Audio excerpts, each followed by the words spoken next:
Apa nih? Jangan lupa saksikan video kami mengenai tentang fotosintesis di YouTube kami. Yeay! A few moments later. Assalamualaikum warahmatullahi wabarakatuh. Nah, teman-teman, di sini saya akan menjelaskan kelompok kami semua ingin menjelaskan mengenai fotosintesis. Nah, teman-teman, sebelumnya perkenalkan nama saya Kifarudin. Nama saya Dedi Aulia Putri. Nama saya Ruben Andreas. Nama saya Melani Sevi Ismayani. Nama saya Rizky Zahra Suknya. Nama saya Muhammad Adnan. Nama saya Alma Setiati. Nah, teman-teman, di sini yang pertama itu ada definisi fotosintesis yang akan dijelaskan oleh Dede. Oke guys, jadi kan kita sebelumnya pernah mempelajari materi tentang metabolisme. Nah, metabolisme ini ada kaitannya dengan materi yang akan saya sampaikan, yaitu fotosintesis. Apa sih itu fotosintesis? Fotosintesis adalah proses molekul sederhana menjadi kompleks dengan menggunakan energi cahaya matahari. Fotosintesis ini merupakan contoh metabolisme dengan menggunakan jalur anabolisme dan terjadi reaksi endogenik. Ciri-cirinya sebagai proses penyusunan molekul sederhana menjadi kompleks, lalu penyerapan energi atau ATP dan menguraikan ATP menjadi ADP plus P. Itu sudah dijelaskan oleh Dede mengenai definisi fotosintesis. Nah, untuk sekarang yaitu ada mengenai organisme fotosintetik yang akan disampaikan oleh Ruben. Nah, saya di sini akan menjelaskan organisme fotosintetik. Fotosintesis hanya dapat dilakukan organisme fotosintetik. Organisme fotosintetik hanya kerap juga dikenal sebagai organisme autotrof, yaitu yang bisa membuat makanannya sendiri dengan memanfaatkan sedikit sinar matahari. Adapun contohnya organisme fotosintetik yaitu yang pertama ada tumbuhan yang memiliki klorofil, 2 alga atau ganggang, 3 cyanobacteria atau ganggang hijau biru. Nah, tadi sudah dijelaskan oleh Ruben mengenai organisme fotosintetik. Nah, untuk selanjutnya itu ada banyak komponen-komponen fotosintesis yang akan dijelaskan oleh Melani.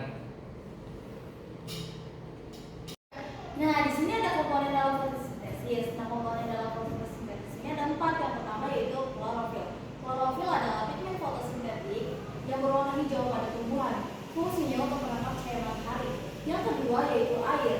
Air adalah molekul sederhana yang diperlukan oleh tumbuhan untuk berfotosintesis.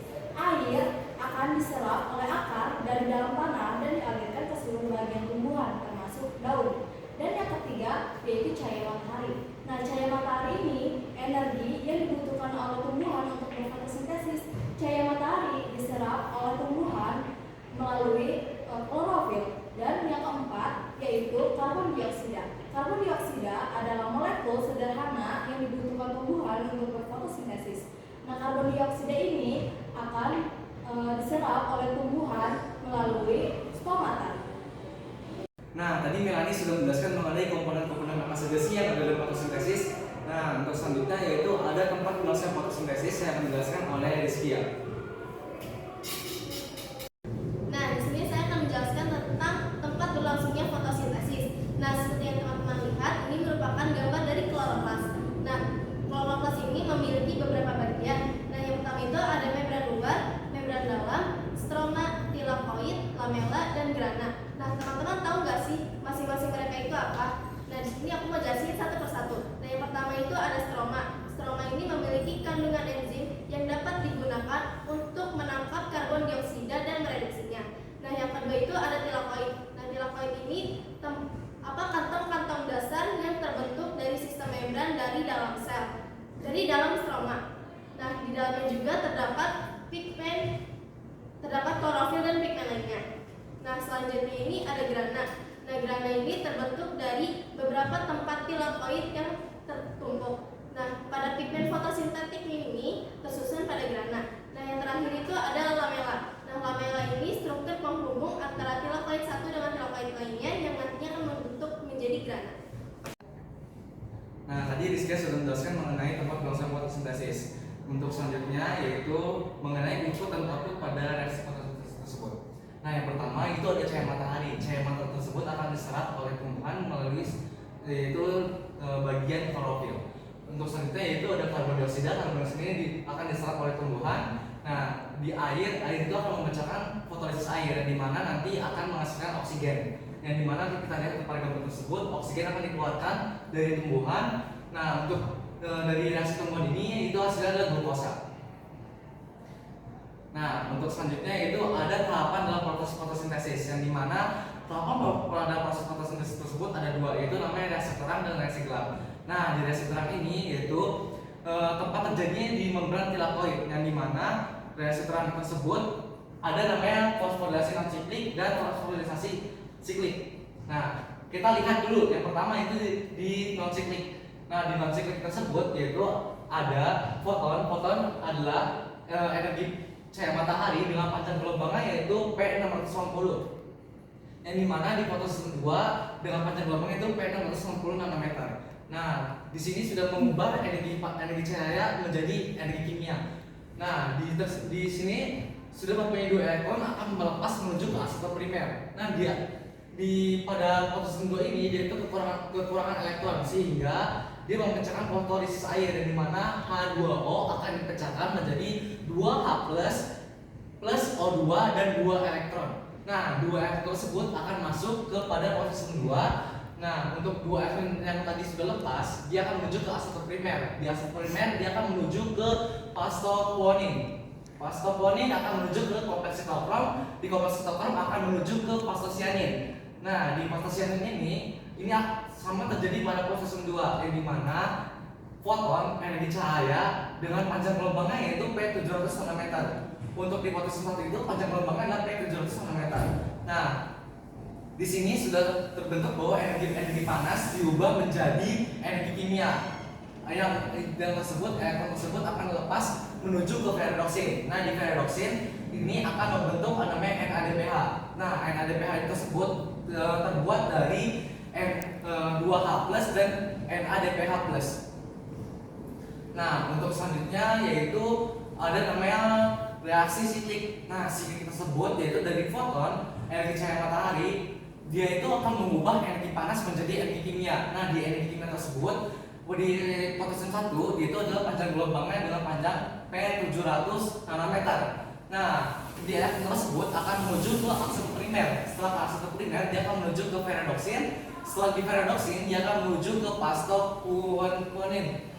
Nah, setelah di pastoquonin dia akan menuju ke kompleks sitokrom. Di kompleks sitokrom dia menuju ke pastosianin. Ini tuh sama saja terjadi reaksi siklus. Nah, kita lihat lagi pada proses non siklik. Di reaksi non siklik ini dia ini hasilnya itu ada apa saja? Nah, hasilnya itu ada NADPH, ada ATP, dan ada namanya oksigen.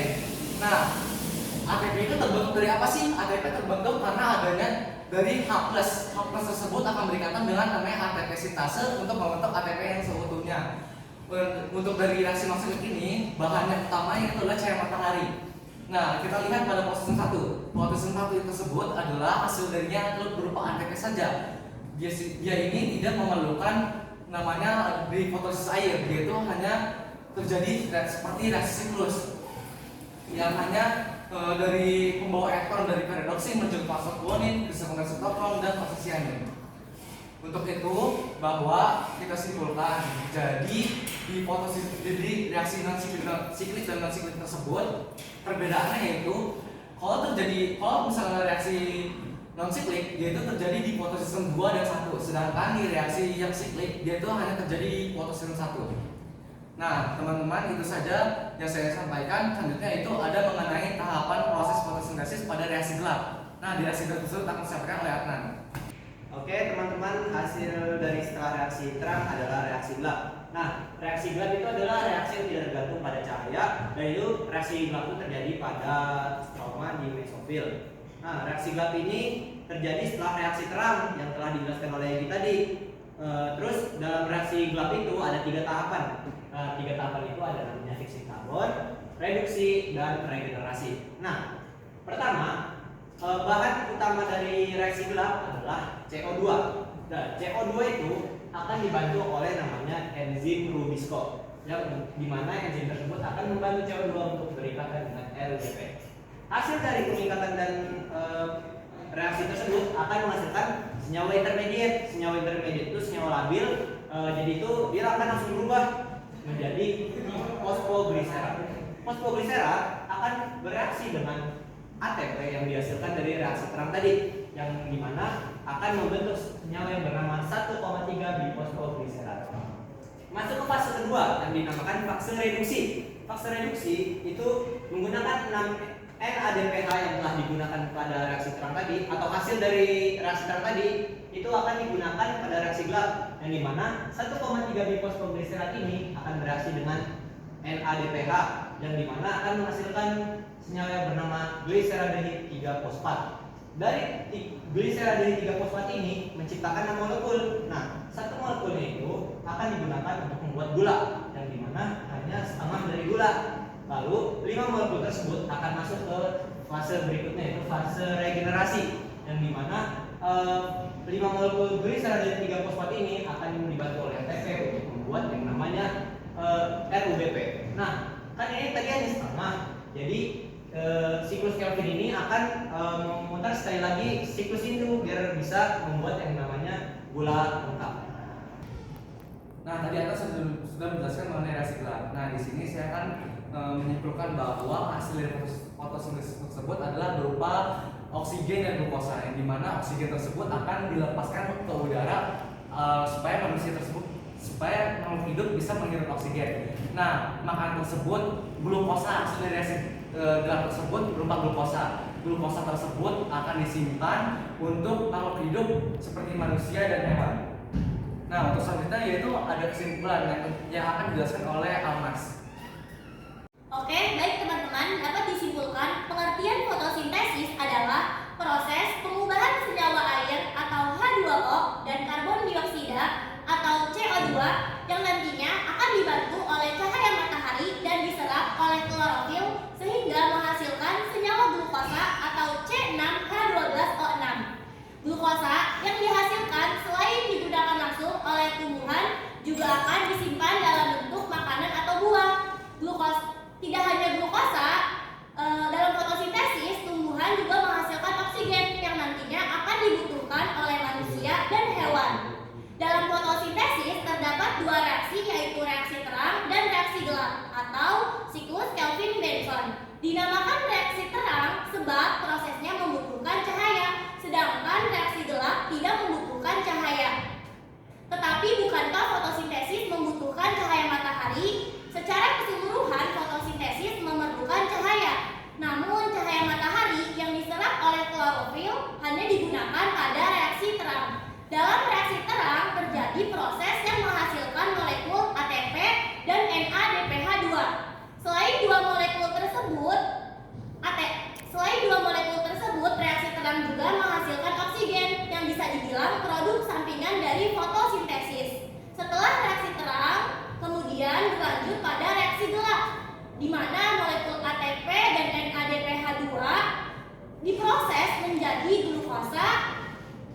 Pada tahap reaksi gelap tidak diperlukan cahaya matahari. Nah, itu dia tadi penjelasan dari kelompok kami. Kurang lebih mohon maaf. Wassalamualaikum